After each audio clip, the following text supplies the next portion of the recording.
साथियों नमस्कार और स्वागत है आप सभी का हमारे यूट्यूब चैनल स्टडी सर्किल में। और इस वीडियो में हम बात कर रहे हैं एएसआई यानी कि आर्कियोलॉजिकल सर्वे ऑफ इंडिया या भारतीय पुरातत्व सर्वेक्षण संस्थान के बारे में और भारतीय पुरातत्व संस्थान के जनक अलेक्जेंडर कनिंघम के बारे में।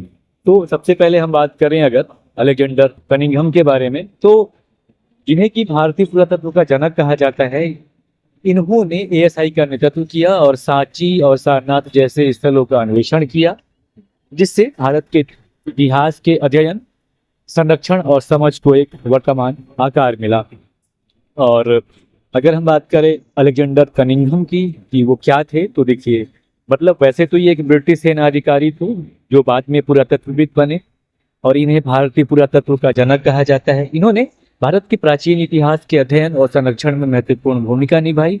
इनका जन्म 23 जनवरी 1814 को लंदन में हुआ था और वे कम उम्र में ही बंगाल इंजीनियर्स में शामिल हो गए थे। इन्होंने कई साल तक भारत में काम किया और भारत में 1861 में मेजर जनरल के पद से ये रिटायर हुए या सेवानिवृत्त हुए। और भारतीय इतिहास में हालांकि इनकी रुचि थी नहीं, इनकी रुचि जब ये जेम्स प्रिंसेप से मिले तब इनकी जगी। तो इन्होंने प्राचीन सिक्कों, शिलालेखों और ऐतिहासिक स्थलों का अध्ययन करने के लिए इनको प्रेरित किया था जेम्स प्रिंसेप ने, तब जाकर भारतीय मतलब इतिहास में इनकी रुचि जागी।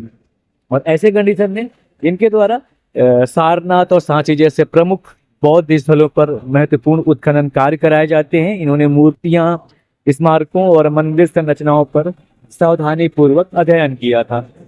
इसके अलावा इन्होंने कश्मीर और लद्दाख जैसे क्षेत्रों का भी भ्रमण किया और गीलसा टोपेस 1854 में एक इनकी प्रसिद्ध पुस्तक की रचना की और इसमें इन्होंने स्मारकों के माध्यम से बौद्ध इतिहास का पता लगाने में मदद की थी। साथ ही साथ ये 1861 में भारतीय पुरातत्व सर्वेक्षण के पहले महानिदेशक बने। हालांकि ये जो विभाग था ये कुछ समय के लिए बंद ही रहा, लेकिन फिर से 1870 में इसके फिर से आरंभ होने पर वे लौट आए और कई वर्षों तक अपना कार्य जारी रखा। अपने कैरियर के समय इन्होंने उत्तरी भारत में व्यापक यात्रा की और जो प्राचीन खंडहर, शिलालेख और ऐतिहासिक भूगोल था उनका अध्ययन किया। और इनकी एक पुस्तक जो 1871 में छपती है, the ancient geography of India, उनके सबसे महत्वपूर्ण कृतियों में से एक मानी जाती है। इसके अलावा इन्होंने अशोक के शिलालेखों का भी अध्ययन किया और भरहुत जैसे महत्वपूर्ण स्थलों के बारे में लिखा। और इन्होंने प्राचीन भारतीय सिक्कों का एक बहुत बड़ा संग्रह तैयार किया, जिनमें से कई जो हैं बाद में ब्रिटिश संग्रहालय चले गए। 1885 में सेवानिवृत्त होने के बाद इन्होंने मुख्य रूप से सिक्कों के अध्ययन या मुद्रा शास्त्र पर ध्यान केंद्रित किया। इन्होंने सुआनजैंग या ह्वेनसांग जैसे चीनी यात्रियों द्वारा वर्णित कई प्राचीन स्थलों की पहचान करने में मदद। इन्होंने हड़प्पा जैसे स्थलों को पहचान दिलाने में भी महत्वपूर्ण भूमिका निभाई, जो बाद में बहुत ही महत्वपूर्ण पुरातत्विक स्थल बन गए। और इनके योगदान के लिए सन 1887 ईस्वी में इन्हें नाइटहुड की उपाधि से सम्मानित किया गया और इनका देहांत जो है 28 नवंबर 1893 को लंदन में होता है। अगर कहा जाए तो जो अलेक्जेंडर कनिंघम थे, इनके काम ने भारत में व्यवस्थित पुरातात्विक अनुसंधान की नींव रखी और उनकी रिपोर्ट और अध्ययन अभी भी भारत के प्राचीन इतिहास को समझने में एक महत्वपूर्ण स्रोत माना जाता है। अब थोड़ी सी हम बात कर लें भारतीय पुरातत्व सर्वेक्षण या एएसआई के बारे में।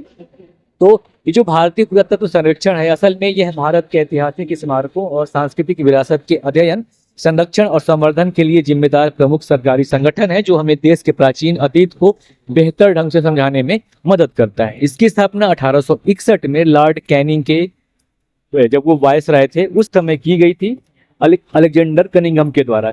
बाद में 1871 में इसे एक अलग विभाग के रूप में पुनर्गठित किया गया, जहां कनिंघम जो है इसके पहले निदेशक बने, महानिदेशक बने। वर्तमान समय में इसका मुख्यालय जो है नई दिल्ली में स्थित है और यह संस्कृति मंत्रालय के अधीन काम करता है और यह देश में सांस्कृतिक और विरासत संबंधी गतिविधियों की देखरेख करता है। और ये जो एएसआई है, ये भारतीय पुरातत्व सर्वेक्षण है, इसका लोगो जो है सांची के स्तूप से प्रेरित है, जो कि भारत की समृद्ध स्थापत्य और पुरातात्विक विरासत का प्रतीक है। इसका एक प्रमुख लक्ष्य जो है, इसका जो मुख्य लक्ष्य है वो प्राचीन स्मारकों और राष्ट्रीय महत्व के स्थलों की रक्षा और संरक्षण करना है। इसके अलावा यह साथ ही साथ जमीन पर और पानी के नीचे महत्वपूर्ण ऐतिहासिक स्थलों की खोज और दस्तावेजीकरण करने का भी काम करता है। और ये जो एएसआई है यह प्राचीन अवशेषों की खोज और अध्ययन के लिए वैज्ञानिक संरक्षण और उत्खनन करता है, जिससे इतिहासकारों और शोधकर्ताओं को भारत के इतिहास और संस्कृति के बारे में अधिक जानने में मदद मिलती है। इसके अलावा यह प्राचीन स्मारक और पुरातात्विक स्थल एवं अवशेष अधिनियम 1958 के तहत 3600 से अधिक संरक्षित स्मारकों के रखरखाव और उनके संरक्षण के लिए जिम्मेदार है और भावी पीढ़ियों के लिए उनकी सुरक्षा सुनिश्चित करता है। ये संगठन जो है अनुसंधान पर भी ध्यान केंद्रित करता है और ये नियमित रूप से रिपोर्ट, किताबें और पत्रिकाएं भी प्रकाशित करता है, जैसे कि इंडियन आर्कियोलॉजी रिव्यू, जो पुरातात्विक खोजों के बारे में विस्तृत रूप से जानकारी प्रदान करती है। एएसआई जो है अपने अंडर वाटर आर्कियोलॉजी विंग के माध्यम से समुद्रों, नदियों और अन्य जल निकायों में डूबे हुए स्थलों का भी अध्ययन करता है, जिससे छिपे हुए ऐतिहासिक अवशेषों के बारे में ज्ञान का विस्तार होता है। एएसआई विभिन्न राज्य विभागों, भारतीय नौसेना, आईआईटी और अंतर्राष्ट्रीय संगठनों के सहयोग से अनुसंधान, प्रौद्योगिकी और संरक्षण विधियों में सुधार के लिए भी काम करता है। तो ये था शॉर्ट वीडियो जिसमें हमने भारतीय पुरातत्व के जनक अलेक्जेंडर कनिंघम यानी कि सर अलेक्जेंडर कनिंघम और भारतीय पुरातत्व संरक्षण के बारे में जाना। नमस्कार, जय हिंद।